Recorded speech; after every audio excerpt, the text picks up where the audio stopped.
There was a ballot that was rejected first. Live mula sa GMA Network Center, ito ang 24 Oras. Magandang gabi po, Luzon, Visayas at Mindanao. Karumal-dumal ang sinapit ng 3 miyembro ng pamilya na pinatay sa loob mismo ng kanilang bahay sa Malaybalay City sa Bukidnon. Na-recover sa bahay ang isang maso at bakal na tubo na pinaniniwala ang ginamit ng salaring tinutugis pa rin. Maswerte namang nakaligtas at nakingina sa klolo ang 2 anak na parehong menor de edad. Nakatutok si Cyril Chavez ng GMA Regional TV. Duguan at wala ng buhay sa loob ng kanilang bahay ang isang pamilya sa barangay Managok sa Malaybalay City, Bukidnon. Patay ang 50 anyos na padre de pamilya, 48 anyos na ina at ang kanilang 15 anyos na anak na lalaki. Sugatan at may mga tama sa ulo ang mga biktima. May na-recover na maso at bakal na tubo na pinaniniwalaang ginamit sa krimen. Ayon sa PNP, nakatakas ang 10 at 8 taong gulang na anak ng mga biktima at nakahingi ng saklolo sa barangay council. The incident, sir, immediately after, before sila makita pa, sir, nakapagtago sila, sir, no? So, morning na sila nag-report sa barangay official at saka morning na po na-inform ang PNP Malaybalay, sir. Nasa kustodiya ngayon ng mga otoridad ang 2 minor de edad na anak na isinasailalim sa counseling. Pinaniniwalaang halos maghahating gabi na nitong Miyerkules nang isinagawa ang krimen sa bulubunduking bahagi ng barangay. Kaya posibleng hindi na malayan ng mga kapitbahay ang nangyari. Isinasantabi umano ang anggulong pagnanakaw dahil kumpleto pa ang mga cellphone, pera at mga kagamitan ng mga biktima. Isa sa mga tinitingnang anggulo, posibleng may galit sa pamilya ang pumaslang sa mag-anak. Ang business na ito mag-asawa, sir, is landscaping, sir, no? So, we are looking into it, sir, kung anong mga kung may nakakontrahan ba sila before the said incident, kung may mga previous history ba sila ng mga nakontrahan nila, sir, kung may mga kaalitan ba sila before sa tragic na incident. May persons of interest na ang kapulisan. We are encouraging, sir, kung may mga information sila in relation to this incident o kahit anong na lang, sir, lead na sa investigation para ma-identify itong perpetrator, sir. You are most welcome, sir, no, sa Malaybalay City Police Station, sir. Mula sa GMA Regional TV, Cyril Chavez, nakatutok 24 oras. Kalunos-lunos ang sinapit ng isang senior citizen sa Quezon City na 3 beses na nasagasaan. Wala nang ang tamang tawiran, madilim pa sa lugar. Nakatutok si Rafi Tima. Kita sa CCTV habang naglalakad ang babaeng nakaputing t-shirt malapit sa kanto ng Aurora Boulevard at Illinois Street sa Barangay Silangan, Quezon City, bandang alas 7 ng gabi nitong May 17. Madilim sa lugar at walang pedestrian crossing. Sabay namang papaliko ang isang SUV. Sa pulang babae ng kanang bahagi ng itim na SUV. Sa iba pang kuha ng CCTV, makikitang tumigil ang SUV at tila may tiningnan sa bahagi ng kanyang sasakyan na tumama sa tumatawid na babae. Pero agad din itong umalis sa lugar. Ilang segundo lang ang lumipas, isang puting SUV naman ang lumiko. Tinamaan din daw nito ang paa ng biktima. Kasunod nito ang isa pang kotse na nagulungan din ng biktima. According, sir, sa investigador natin, sabi daw ng barangay, malamang hindi talaga niya nakita kasi nga madilim daw po. Opo. As per backtracking din sa CCTV, parang kung titingnan daw po yung naglalakad, talagang hindi niya napansin. Nasa kustodiya na ng QCPD ang driver ng huling sasakyan na tumigil matapos magulungan ng biktima. Pinaghahanap pa ang driver ng unang 2 SUV na nakasagasa. Nananawagan po tayo dun sa mga driver ng SUV na to na nakasagasa, kung maaari lamang ay sumuko na sila or lumapit na sila sa pinakamalapit na police stations para isurrender yung nilang sarili. Nakaburol na sa kanilang lugar sa Bulacan ang biktima. Desidido raw ang anak ng biktima na panagutin ng mga driver na nakasagasa sa kanyang 61 taong gulang na ina. Ang PNP naman, mananawagan din daw sa barangay. Yun yung i-recommend natin sa sa barangay, kung po pwede sana malagyan po ng mga street lights para maliwanag. Makikita po natin yung mga tao doon na tumatawid. Para sa GMA Integrated News, Rafi Tima, nakatutok 24 oras. Mga kapuso, doble ingat po lalo na sa mga bumabiyahe ng madaling araw. Imbis kasi na ihatid sa kanilang bahay, diniretso ng isang tricycle driver ang kanyang dalagitang pasahero sa isang hotel sa Antipolo, Rizal. Nahuli kami yan sa pagtutok ni Bea Pinlac. Sumakay ng tricycle sa kahabaan ng Marcos Highway sa Antipolo City ang 16 anyos na babaeng ito. Pauwi na sana siya galing sa part-time job niya bilang waitress sa isang restaurant. Nagtaka na raw ang biktima nang biglang mag-U-turn ng tricycle. Imbis na sa bahay ihatid ang dalaga, sa isang hotel siya idinidiretso ng tricycle driver. Sabi ko po sa kanya, kuya ibaba mo na lang po ako dito kasi hindi naman po ako dito nagpapadala eh. Tapos ang ginawa niya naman po, binilisan niya po lalo yung takbo. Yung takbo ng tricycle niya. Tapos natatakot na po ako nun.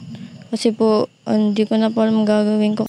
Nahinto sila doon sa isang hotel na ipapasok sana siya doon para mag-check-in siguro.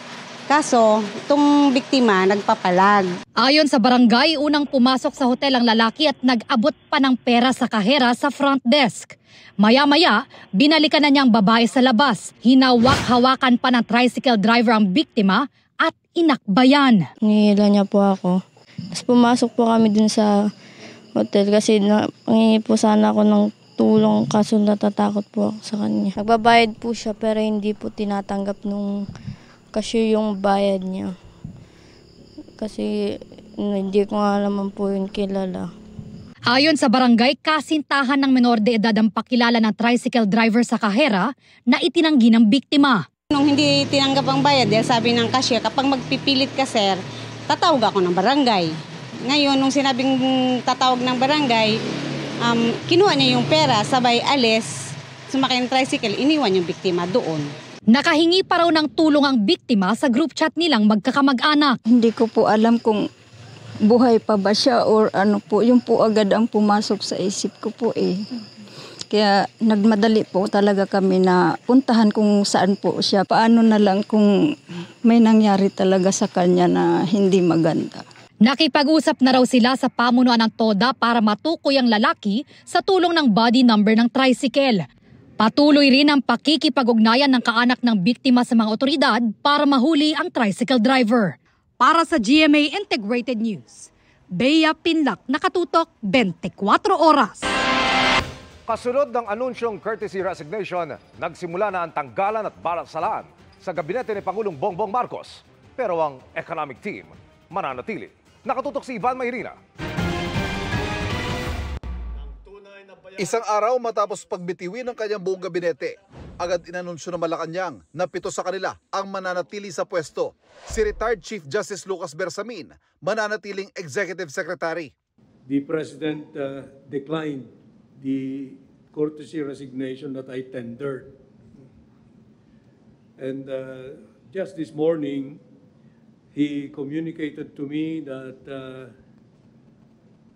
I have his full backing for as long as I wish to work for him.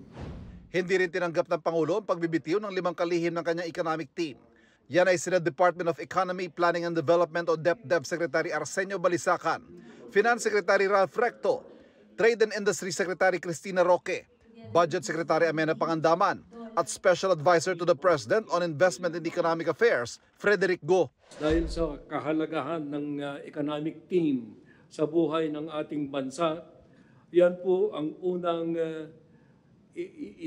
inaksyonan ng ating Pangulo. Pero may ilang rigodo ng ginawa ang Pangulo. Si Foreign Affairs Secretary Enrique Manalo, papalitan ni Senior Undersecretary Teresita Lazaro sa liderato ng DFA. Babalik si Manalo bilang Permanent Representative ng Pilipinas sa United Nations, kapalit ni Ambassador Antonio Manuel Agdameo na magre-retiro na.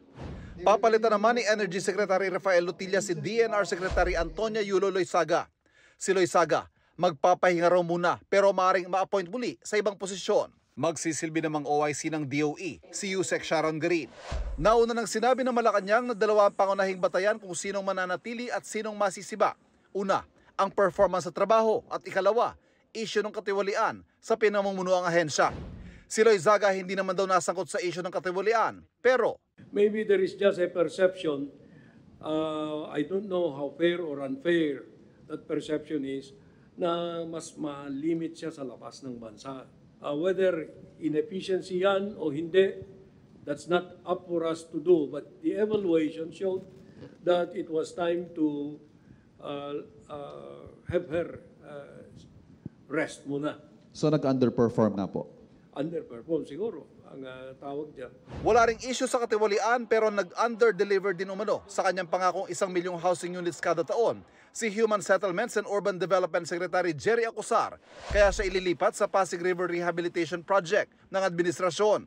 Papalitan siya ni dating DSUD Undersecretary Jose Ramon Aliling bilang kalihim. There may have been obstacles in his way which were beyond his control and beyond the control of government. But to us now, because of the results of the election, it's time for the President to take him out there and bring another one who might make a better performance. Hanggang ngayong araw, 52 courtesy resignations na ang hawak ng tanggapan ng Pangulo.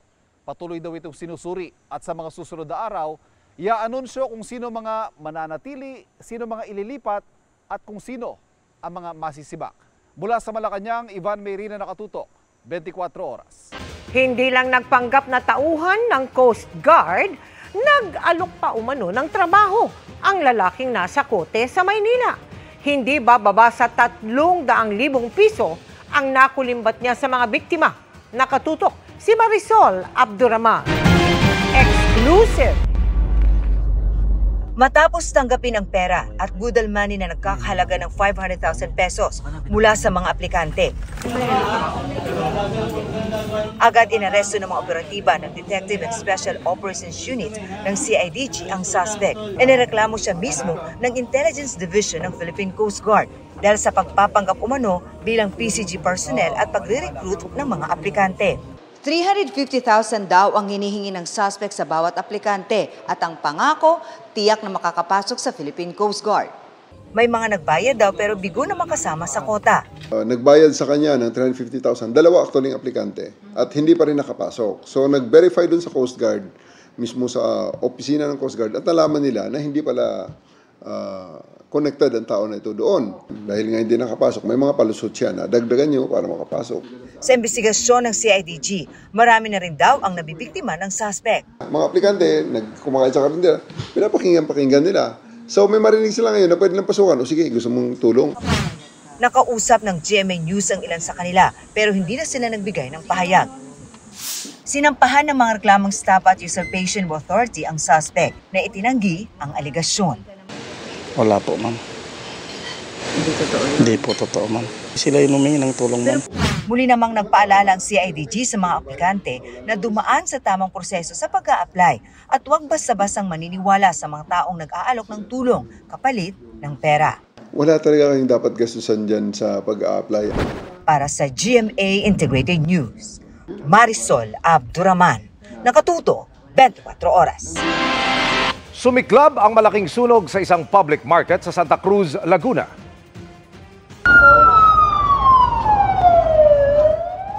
Naglalagablab na apoy ang gumulat mag-alas 6 ng umaga kanina. Mahigit 300 vendor ang apektado. Ang ilan sa kanila, naiyak na lamang dahil sa mga naabong paninda. Mabilis na kumalat ang apoy sa palengke na karamihan sa tinda ay gamit pang eskwela uniforms, tela, plasticware at iba pa. Pasado alas 9 ng umaga kanina nang ideklarang fire under control. Inaalam pa ang sanhi ng apoy at kabuuang pinsala. Parehong binasura ng COMELEC ang magkahiwalay na kasong isinampa laban kay Senator-elect Erwin Tulfo at sa bagong henerasyon party list. Kaugnay naman sa kaso ng Duterte Youth Party List na sinuspindi rin ang proklamasyon, wala pa raw desisyon ng COMELEC 2nd Division. Nakatutok si Sandra Aguinaldo.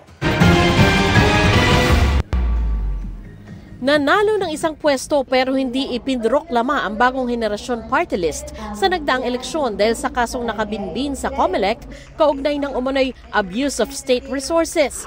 11 araw matapos ang eleksyon, nagbaba ng desisyon ng COMELEC 1st Division na nagbabasura sa petisyon base sa teknikalidad, gaya ng kabiguan ng petitioner na maglakip ng kailangan dokumento. at kabiguang personal na bigyan ng kopya ng petisyon ang party list. Gayunman, wala pa rin munang proklamasyon para sa BH party list. Hindi pa po kami nag-order kaagad yung division ng proclamation sapagkat aabangan natin kung anong gagawing remedyo nung mismong petitioner, ganung na-dismiss po yung kaso. Samantala, dismiss din ang kaso laban kay Senator-elect Erwin Tulfo sa COMELEC dahil din sa teknikalidad. Kaugnay ito sa petisyon nagpapadiskwalipika kay Tulfo dahil convicted siya sa 4 counts of libel na may ituturing umanong moral turpitude o gawaing kasuklam-suklam. Kinuwestiyon din ang kanya umanong US citizenship. Ayon sa COMELEC, hindi na pinagbatayan ang merito ng kaso. Isa kasi sa tinitingnan lagi sa isang petisyon, yung bang ground na nakalagay dyan sa petition ay isa lamang. Hindi po kasi pwede magsama-sama ng mga grounds. One ground, one petition po ang rule. Nagpasalamat naman si Tulfo sa komisyon at mga taga-suporta. Patunay aniya itong walang batayan ang mga disqualification case laban sa kanya.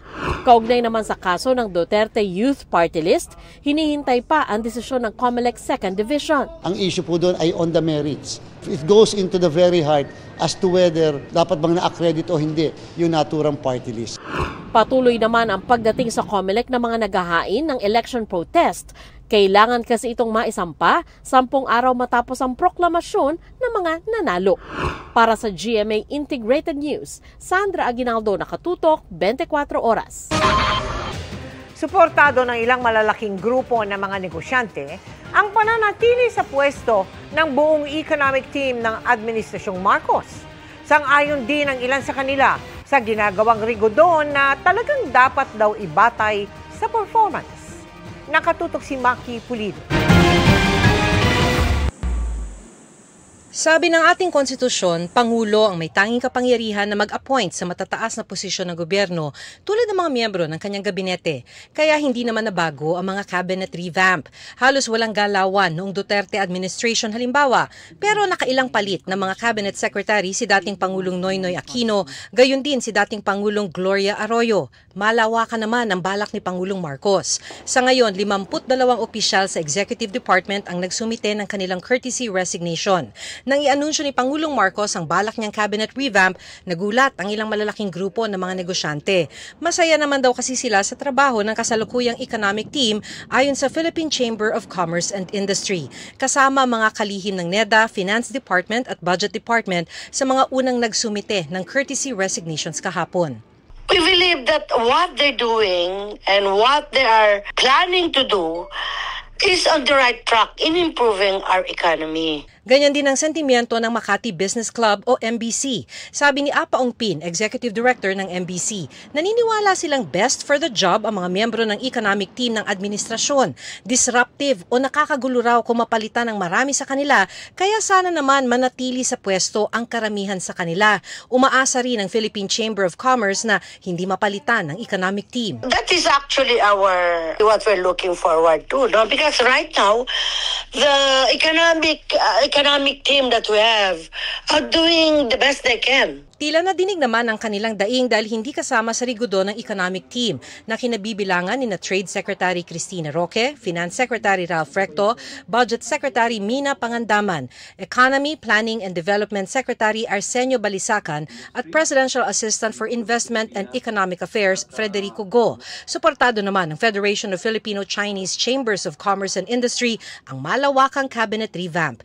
Narinig at nakinig daw si Pangulong Marcos sa panawagan ng taong bayan para sa mas maayos na serbisyo at pagpapatakbo ng gobyerno. Tama raw na repasuhin ang performance at efficiency ng mga cabinet members. Hakbang daw ito sa tamang direksyon, sabi ni Cecilio Pedro, immediate past president ng Filipino-Chinese Chambers of Commerce and Industry. Choosing the right people is the key moving forward. So we're always in favor of change. Sana lang, sabi ng Management Association of the Philippines, kwalipikasyon ang maging batayan ng mga bagong appointment. Really, it's about meritocracy, it's about who can perform. Kasi ang impact talaga nasa mga tao, mga Pilipino, di ba? So, importante na yun yung mga mapili niyang mga kabinete niya. Para sa GMA Integrated News, Maki Pulido, nakatutok, 24 oras. Gustong imbestigahan sa Senado ni Senator Bato de la Rosa ang anyay kuntsabahan ng PNP at International Criminal Court. may natanggap umanong sumbong ang senador na ilang taga-ICC ang namilit magpapirma ng mga prepared affidavit sa ilang aktibo at retired na pulis para tumestigo laban sa kanya. Nakatutok si JP Soriano. Dati nang naghahanda si Senador Bato de la Rosa sakaling magkatotoo ang usap-usapan at ipaaresto rin siya kaugnay ng kaso ni dating Pangulong Rodrigo Duterte na crimes against humanity sa International Criminal Court. Pagdating ng araw, nalalabas yung warrant of arrest ko, uhulihin ako ng PNP. Ito lang masasabi ko sa inyo. Ito lang masasabi ko sa inyo. Lahat ng ginagawa nila ay illegal. Ngayon, paglalahad ng senador, ilang aktibo at retired na pulis ang nagsumbong sa kanyang may ilang taga-ICC umano ang pumunta sa mga hotel sa Pasay at Ortigas. Pinilit umano ang ilang pulis na tumistigo laban sa kanya, kaugnay ng umano'y EJK sa gitna ng war on drugs ng Duterte administration. Tinatakot nila yung mga pulis na kung hindi kayo mag-sign itong prepared affidavit, may prepared affidavit sila na pinapapirmahan, ay kayo ang madidiin ngayon sa kaso. May mga active, may mga retired na pulis na pinapatawag nila, and of course, this is with the concurrence and with the facilitation of the PNP leadership. Sa pagbabalik sesyon daw ng Senado, magpapatawag si De La Rosa ng hearing para maimbestigahan ang anyay kuntsabahan ng PNP at ICC. Suffice it to say that yung affidavit na gusto mapapirmahan sa kanila ay naglalaman ng mga incriminating statements laban kay Pangulong Duterte at sa akin. At yung mga pulis naman, lalong-lalo na yung mga retired na very powerless, ay natatakot din. Yung iba ay nakapirma daw at yung iba naman ay nagmamatigas, hindi pumirma dahil it was done in the absence of their lawyer. Wala pang maibigay na larawan o anumang ebidensya si De La Rosa kaugnay sa umano'y pagpapapirma ng ICC ng prepared affidavit sa mga pulis. Pero bakit di raw silipin ang CCTV footage ng mga hotel kung saan idinaos ang mga sinasabing pulong? So advisean ko na kayo, huwag niyo itamper yung CCTV ninyo na nakikita doon kung sino-sino mga Pilipino ang nagkukutsabahan dyan sa mga dayuhan para gumawa ng investigasyon dito sa ating bansa. Tinawagan at pinadalhan ng mensahe ng GMA Integrated News si ICC Assistant to Counsel Attorney Cristina Conti upang kunin ang kanilang panig, pero wala pa silang tugon sa ngayon. Wala pa ring tugon ang PNP. Para sa GMA Integrated News, JP Soriano, nakatutok 24 oras. Nadagdagan pa ang mga reklamong kinakaharap ng Pangasinan Solid North Transit Incorporated. Kasunod ang paghahain ng civil case ng pamilya ng mga nasawi sa malagim na disgrasya sa SCTEX. Mahigit 100 milyong piso ang hinihinging danyo sa kumpanya. Nakatutok si Chino Gaston. Ito ang kuha ng CCTV footage sa malagim na aksidente sa toll plaza ng SCTEX noong May 1 na ikinamatay ng 10 katao. Ang itinurong sanhi, ang Pangasinan Solid North Transit bus na ito na ang driver nakatulog umano habang nagmamaneho. Halos 3 linggo matapos ang insidente, naghain na ng reklamong sibil sa Quezon City Hall of Justice ang mga naulila ni Philippine Coast Guard personnel Dayan Janica Alinas na kasama sa mga nasawi. 50 milyong pisong danyos ang kanilang hinihingi mula sa driver at may-ari ng Pangasinan Solid North Transit Incorporated. Personal na sinamahan ni DOTR Secretary Vince Dizon ang pamilya at kanilang abogado sa paghain ng reklamo. Namatay din sa pangyayari ang asawa ni Alinas. Ayon kay Dizon, sana'y magsilbing paalala sa mga bus companies ang aksidente sa pananagutan at responsibilidad ng mga public transportation companies. This is our responsibility, no? Ang importante dito, it's not just yung hindi lang yung sumasama tayo dito at tinulungan natin ang mga pamilya sa pamamagitan ng pagbigay ng legal counsel. Pero ito ay mensahe sa lahat ng mga bus company na hindi natin ito tolerate ito. Mula Quezon City, nagtungo naman si Secretary Dizon sa Antipolo para naman sa pagsampa ng 80 million pesos civil suit para sa 8 miyembro ng isang religious group na namatay rin sa parehong insidente. Paglilinaw ni Dizon, bukod pa ang mga civil case na ito sa reklamong kriminal na isasampa naman ng Department of Justice laban sa kumpanya. Samantalang, ang administrative case naman patuloy na dinidinig ng LTFRB. Sinusubukan pa naming kuhanan ng pahayag ang kampo ng Solid North tungkol sa mga inihaing reklamo. Dati nang sinabi ng kumpanya na handa silang harapin ang pananagutan dahil sa aksidente.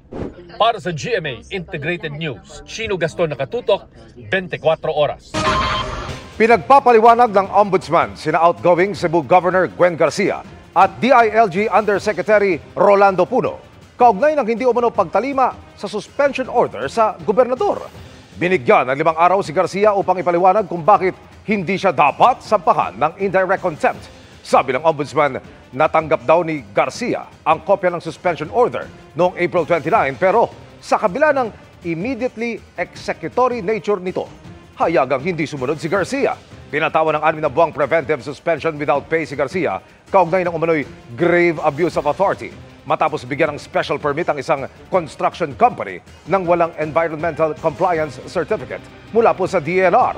Sabi ng kampo ni Garcia, natanggap na nilang show cause order kahapon. Pero git nila, naglabas ng temporary restraining order o TRO sa suspension order ang Court of Appeals. Kaya wala umunong illegal na basihan para patawan ng indirect contempt ang gobernador. Samantala, sa show cause order laban kay Interior Undersecretary Puno, sinabi ng Ombudsman na hindi raw ipinatupad ng DILG ang utos nito dahil hinihintay ng ahensya ang sagot ng COMELEC.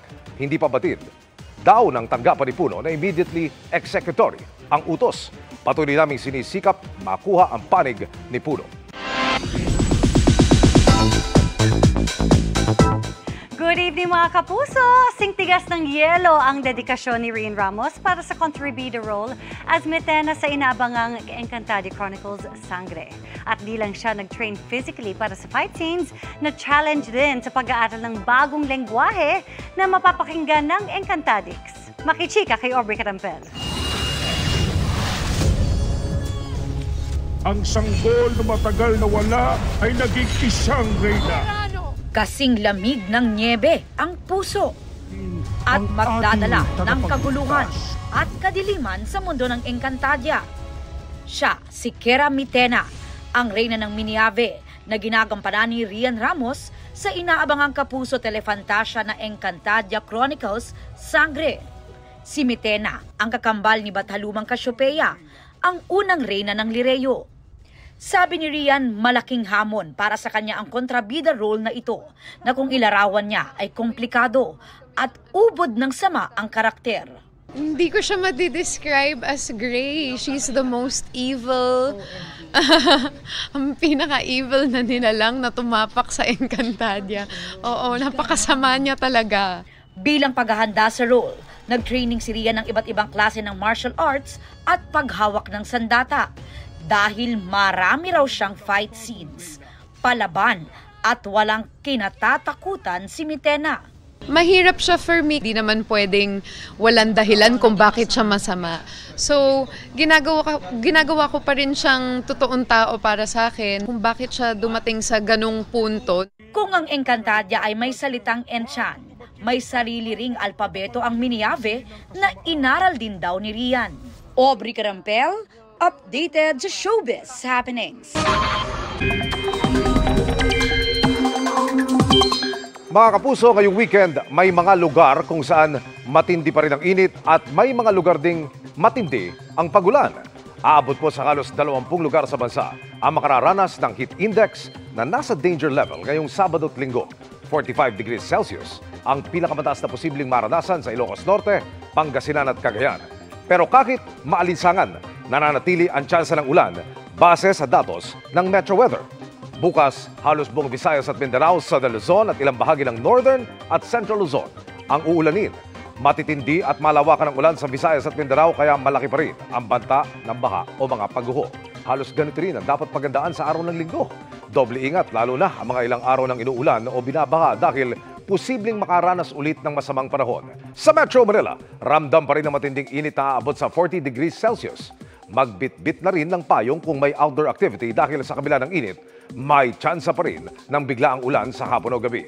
Ang mga pag-ulan sa malaking bahagi ng bansa ay epekto pa rin ng Intertropical Convergence Zone o ITCZ na magtutuloy-tuloy ang pag-iral ngayong weekend.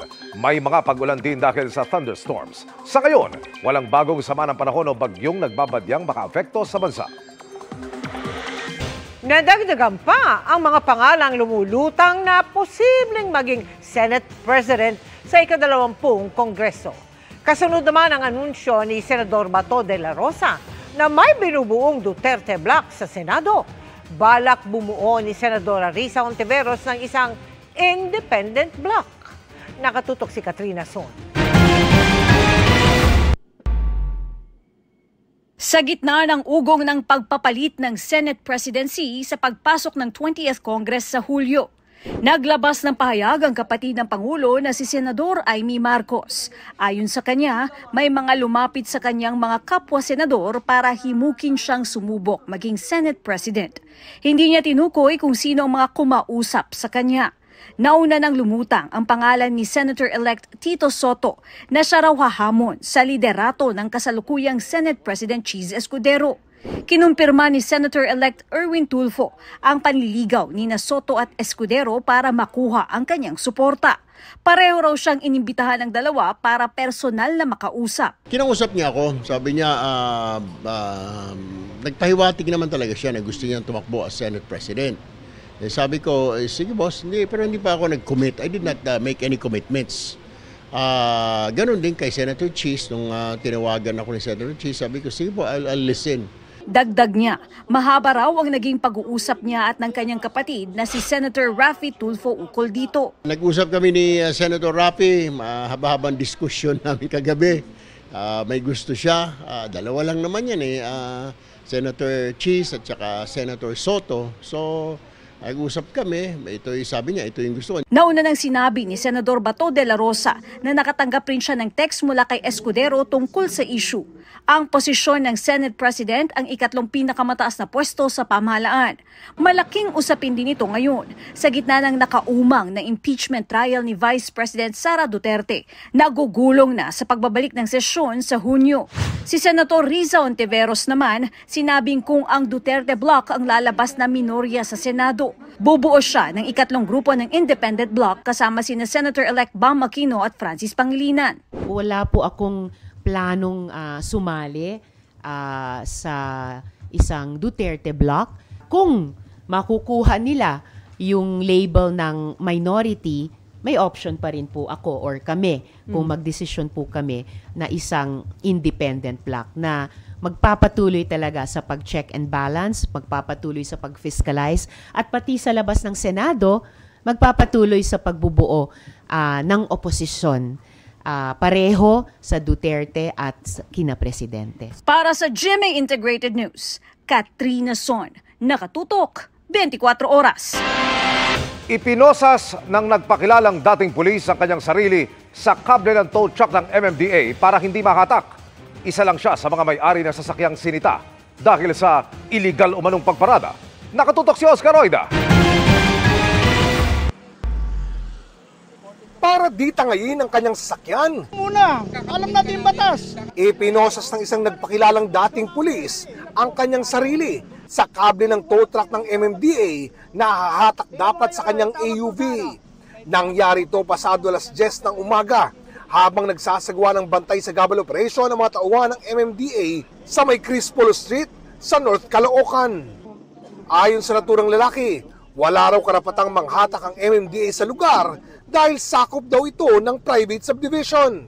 Tanungin mo muna, pakita as basis ng jurisdiction nyo rito. Ito ba pag-aari na ba ng City Hall to? Unang-una, wala kang pasabi yung barangay. Sir.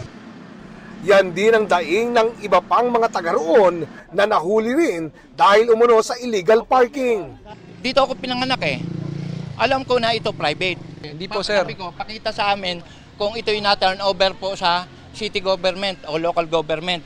Pero ayon sa MMDA, maayos daw ang pakikipag-ugnayan sa mga kinaukulan kaugnay ng kanilang operasyon. Dagdag pa nila, public road umano ang Crispolo Street. Sir, itong kahaba ng kalsadang ito, hindi po ito private.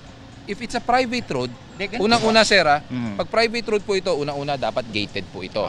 So ngayon, it is turned into an alternate route being used by public transportation. Tama po ba? Hirit pa ng MMDA, may reklamo rin daw sa presidential hotline ang naturang lugar sa dami na mga nagpaparada ng alanganin. Para naging garage at naging storage na dahil sa tagal po ng panahon na kung saan nakaiwan ng sasakyan, natubuan na kung ano-ano sa kalsada. Ilang sandali ang lumipas, tila nagkaunawaan din ang MMDA at ilang umaalmang residente. Kasi sabi ko, tanggalin mo yan, hindi ko pagagalaw muna, pahingi ko ako ng papel. Kalaunan, pumayag na rin siyang maialis ang posas. Yes, we have to enforce the law, but is it sufficient enough para magkaroon ng gulo or may masaktan, no? Binigyan natin ng konsiderasyon, but it does not mean we did not enforce the law. Tinikita natin siya. Matapos ang Crispulo Street, sunod na pinasadaan ang Camarin Road sa Caloocan pa rin, kung saan ilang sasakyan ang tinow. Ayon sa MMDA, mahalagang matiyak na laging libre sa anumang obstruction ang mga pinasadahang daan. Nagsisilbi raw kasing alternative route ang mga ito para sa mga sakyang apektado ng pagtatayo ng MRT-7, partikular yung mga nanggagaling ng Quirino Highway patungong Camarin. Para sa GMA Integrated News, Oscar Oy na nakatutok, 24 oras. Magandang gabi, indeed! In full bloom si Kapuso It Girl Gabby Garcia sa another milestone sa kanyang showbiz career. 11 years in the industry at mananatili siyang kapuso pagkatapos muling pumirma ng contract with GMA Network. Yan ang chika ni Nelson Canlas. I will be doing A Week in My Life. From a content creator, Bye. An endorser, actress, and the seasoned TV host, Gabby Garcia does it all. Please sign the contract. At sa mahigit isang dekada niya mula nang pumasok sa showbiz, nananatiling kapuso si Gabby, na naging emosyonal pa sa pag-renew niya ng kontrata sa GMA. When I was younger, I often get rejected in auditions and VTRs. But GMA was one of the few ones who embraced me, who welcomed me, who accepted me, and who saw something in me. Tumaya sila sa akin without even knowing what I have to offer. Thankful si Gabby sa tiwala at opportunities na ibinigay ng GMA sa fruitful journey ng Millennial It Girl. So thank you for giving me wings to fly and to do what I want to do. Thank you for giving me the dream of a lifetime. I'll forever cherish it. GMA is my home. GMA is my second family. Mas naging emosyonal si Gabby nang pasalamatan niya ang kanyang mga magulang. I would like to take this opportunity to honor my parents. Thank you. Thank you for being there. Yes, palakpakan natin sila. I wouldn't be the woman I am today if it weren't for them. Nagpasalamat din si Gabby sa kanyang partner, ang kapuso actor na si Khalil Ramos, na tila naging personal photographer ni Gabby sa event. Naging mas special ang contract renewal ni Gabby sa pagbati ng mga kapwa-kapuso artists, mga kaibigan, at ni GMA Chairman of the Board, Attorney Felipe L. Gozon. Ikinagagalak natin ang patuloy na pagtitiwala at loyalty ni Gabby sa GMA Network bilang isang homegrown kapuso artist. Mula sa kanyang memorable roles sa iba't ibang teleserye hanggang sa pagiging isa sa pinaka-in-demand na host ngayon, patuloy nating nakikita ang growth niya sa industriya. Nanguna sa contract signing sina GMA President and CEO Gilberto Arduavit Jr., EVP and CFO Felipe Asialong, GMA SVP Attorney Annette Gozon Valdez, at First Vice President for Sparkle GMA Artist Center, Joy Marcelo. Nakakatuwa what she's achieved now, and we're very optimistic that there's a lot more in store for her in the future. One of our beloved homegrown talents, and I'm very happy that she's continuing to trust GMA with her career. She's actually more than just an artist to us. She's a family. Thankful si Gabby sa 11 years na pag-aaruga ng GMA, di lamang sa kanyang career, kundi pati na rin sa kanyang pagkatao. GMA was there to support me. GMA guided me. They led me to find out who I really am in this industry. And yun, I'm just so blessed na they're not just there as my management, as my network, but also as my guidance. Nelson Canlas, updated sa Showbiz Happening.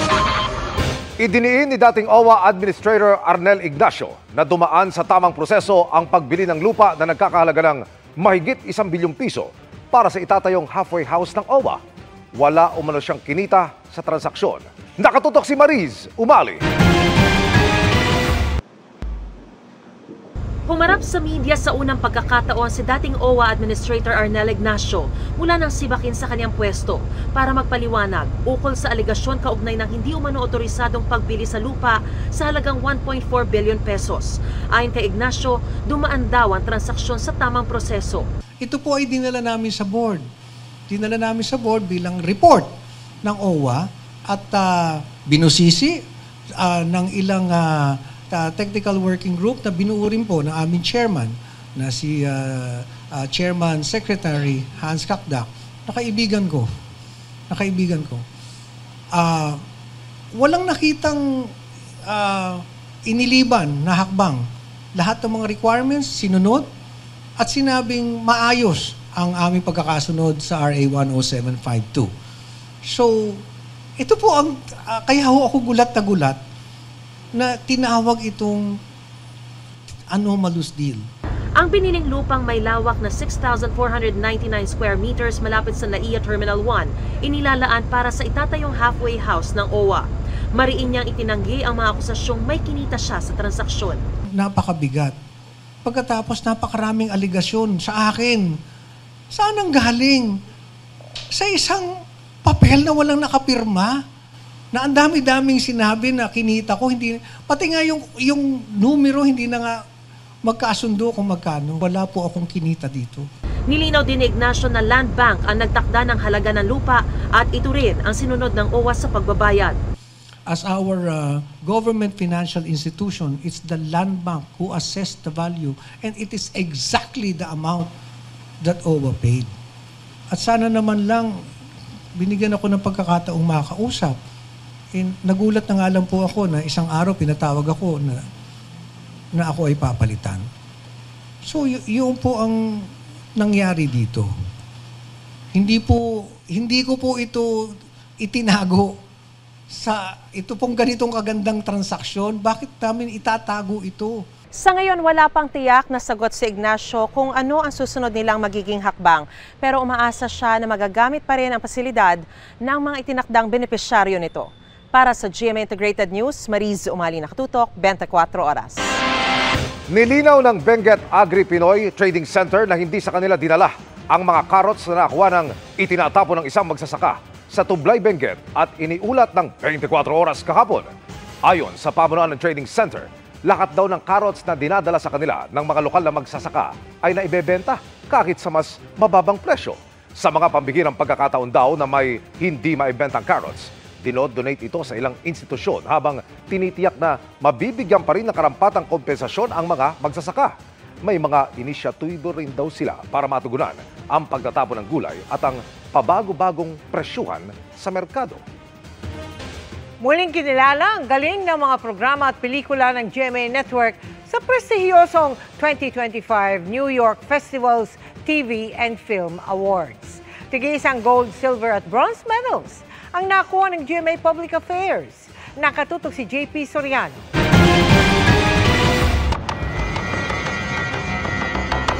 Sa ikatlong sunod na taon, ginawaran ng gold medal ang The Atom Araulo Specials sa 2025 New York Festivals TV and Film Awards. Ngayong taon, para ito sa Documentary National Affairs category.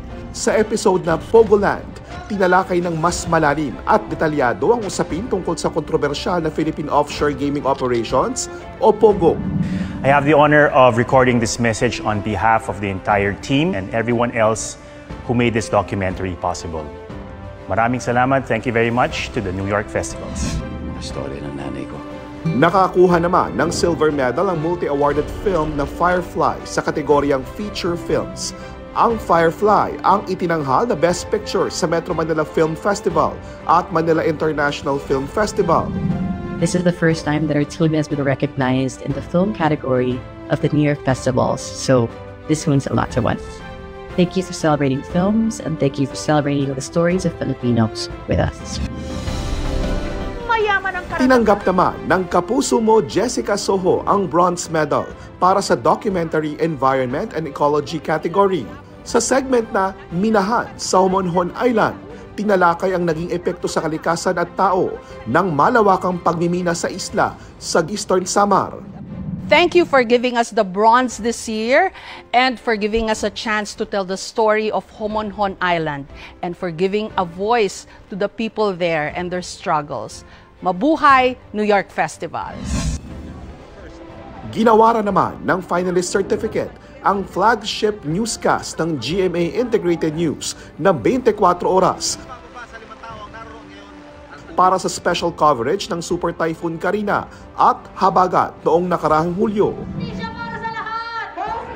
Gayun din ang Los Sabongeros sa Documentary Investigative Journalism category. Ang GMA Network ang Philippine network na may pinakamaraming nomination at awards sa New York Festival taon-taon. Para sa GMA Integrated News, ako po si JP Soriano, nakatutok 24 oras.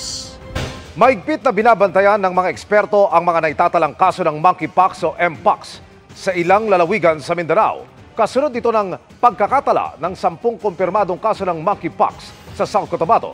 Bukod pa yan sa 3 kumpirmadong kaso ng mpox na naitala naman sa Sultan Kudarat at 2 kumpirmadong kaso sa Maguindanao del Norte.